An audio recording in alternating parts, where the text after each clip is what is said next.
इस सिलसिला में मजीद एक बात ये भी सुनने को मिली कि ये चूंकि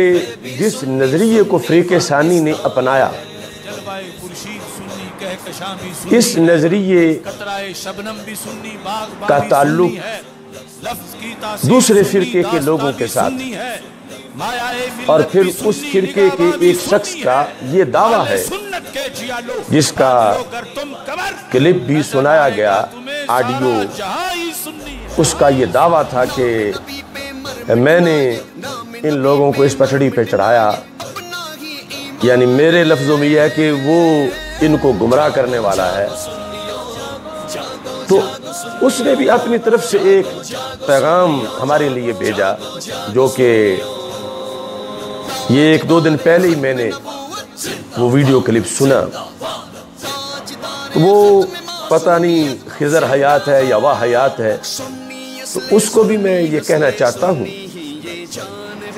कि सबसे पहले तो आपको जिस पर घमंड है कि ये मसला मैंने चलाया था और इतने बड़े बड़े लोगों को मैंने साथ मिला लिया है, तो तुम क्यों नहीं अपने इस शाहकार के साथ आके बैठते कि तुम भी साथ बैठो, इस मौजू पे हमसे मुनाजरा करो और इंशाल्लाह दोनों को हम 2 मिनटों में उल्टा कर दें। बाकी जो तुम मुझे चैलेंज कर रहे हो तो ज़रा होश से बोलो कि इस मसला तौहीद पर हमारे सेमिनार जब हो रहे हैं तो हमारा चैलेंज कब से हाफिज सईद को है, साजिद मीर को है, दियाबना को है, वहाबिया को है। अभी तो ये जो तकरीबन 1 महीना हुआ है, तकी उस्मानी को हमने जो चैलेंज किया था इस बेस पर कि उधर मुसलसल बार बार शर आ रहा था, तो हमने उसको चैलेंज किया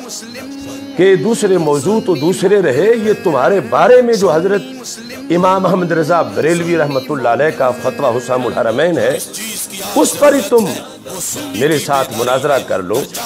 तो जो मेरा चैलेंज आज तक तकी उस्मानी या साजिद मीर या हाफिज सईद या इस तरह के दीगर कबूल नहीं कर सके, तो आप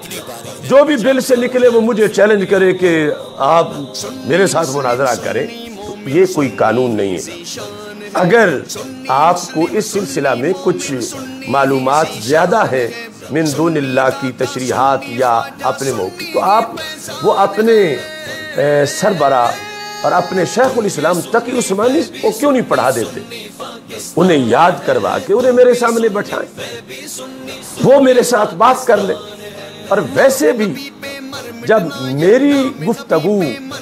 उलमाए नजद के लेवल पर चल रही है, जिनके टकों पर तुम भी पलते हो, और तुमने अपने अकाबिर को छोड़कर फिर उनका कलमा पढ़ा रियालों की वजह से, जिसके हवाले भी मैंने तकी उस्मानी वाले चैलेंज में जिक्र किए, आज तक उसका कोई जवाब नहीं दे सका, कि जिसमें ये वाजे किया गया कि ये जो फतवा शिर्क था ये गलत था,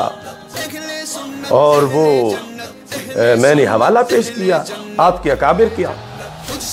तो आप अपने घर की खबर लें, उनसे आप पूछें कि वो क्यों नहीं मेरा चैलेंज कबूल कर रहे। और फिर जब उलमाए नजद के लेवल पर मेरी गुफ्तगू जारी है और पूरी एक स्टेट दूसरी तरफ है और वो मेरे दलाइल का जवाब दिलवाने की कोशिश कर रहे हैं और मुझे वो मुखातिब है मुझसे और मैं उनसे मुखातिब हूँ, अब इस सतह से मैं नीचे आके आप जैसों से वो अर्रियाज से नीचे आकर मैं बखर के किसी गांव में आकर बैठूं, तो मेरे इस कैलेबर के लिहाज से जिस सतह पर गुफ्तगू जारी है, अगर उससे कोई बड़ा है तो वो पेश कर दो, और जिस फॉर्म का आप तयन करोगे वो पाकिस्तान की कोई कोर्ट हो या अक़वाम मुत्तहिदा की या इंटरनेशनल कोई ऐसा इदारा हो या लाइव कोई चैनल हो, तो मैं तो बिल्कुल इंशाअल्लाह खुद जब अपनी तरफ से चैलेंज कर चुका हूं तो मुझे इंतजार है कि उस चैलेंज को जिसे मैंने अहल समझा चैलेंज करने का वो कबूल कर ले, और या उससे कोई बड़ी शख्सियत है तो आप उसको भी नामजद करें कि कौन है आपके पास। देवबंद से कोई मंगाना चाहते हो तो वो भी मंगा सकते हो, मेरी तरफ से खुली इजाजत। मगर यूं लाफे मारने से आप बच नहीं पाएंगे हर मौजू पर। जिस तरह हमने पहले आपका ताकुब किया, यानी देवबंद का और नजद के उलमा का, ऐसे इंशाल्लाह ये जो आप बता रहे हैं ना कि फलां को हमने टेढ़ा किया, फलां को हमने इस तरह कर दिया, इस तरह के तफाकुर अगर आप इस्लामी लिटरेचर में देखें तो एक ये बहुत बड़ी जात गुमराही के लिहाज से यूँ जश्न मनाती है कि मैंने फलां को भी गुमराह किया, मैंने फलां को भी गुमराह किया। और अल्लाह फरमाता है कि उसको दूर हटाने के लिए ये कहा करो अऊज़ु बिल्लाहि मिनश शैतानिर रजीम। तो सरकार की शानों से फिसला कर किसी को तुम जश्न मनाना चाहते हो और अपना कद बढ़ाना चाहते हो, शर्म आनी चाहिए। ऐसी सोच से पूरी उम्मत जिस अकीदे पर कायम है और आज उस अकीदे के खिलाफ तुम एक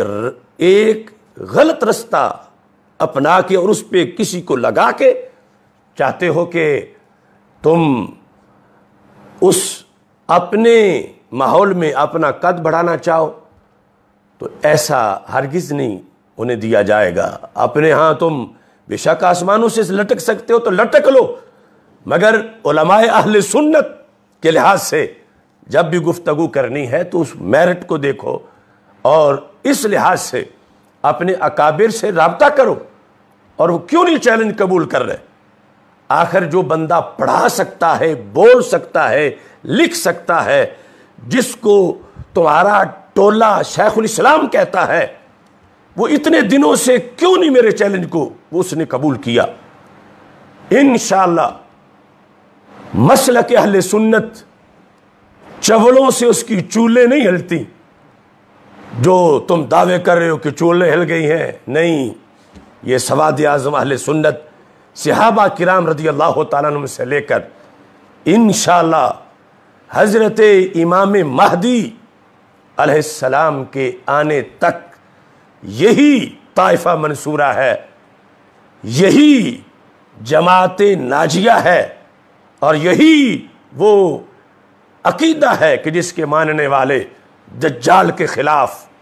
हजरत ईसा अलैहिस्सलाम की क़यादत में इंशाअल्लाह जिहाद करेंगे। और आपके पास जो भी इस सिलसिले में जितना भी दलाइल का जो कुछ भी आपने इकट्ठा किया हुआ है सटोर, वो आप सही रसद को पहुंचाएं और उसके साथ बैठें और उसको थोड़ी सी मालिश करके आप जो इतना खुश हो रहे हैं उसके लिहाज से, तो हम उसको जब पहले हम बात कर रहे हैं तो आप साथ आ जाएं और इंशाअल्लाह अल्लाह के फजल व करम से और रसूल अकरम सल्लल्लाहु अलैहि वसल्लम की निगाह इनायत से ये जो तुम एतराज़ बनाए फिरते हो, 2 मिनटों में तुम्हारे तोते ना उड़ाए तो बात करना। पूरी उम्मत के अकीदे के खिलाफ तुम 1.5 ईंट की एक मस्जिद दिरार बनाकर उम्मत के हरम को चैलेंज करना चाहते हो, ऐसा हरगिज नहीं करने दिया जाएगा।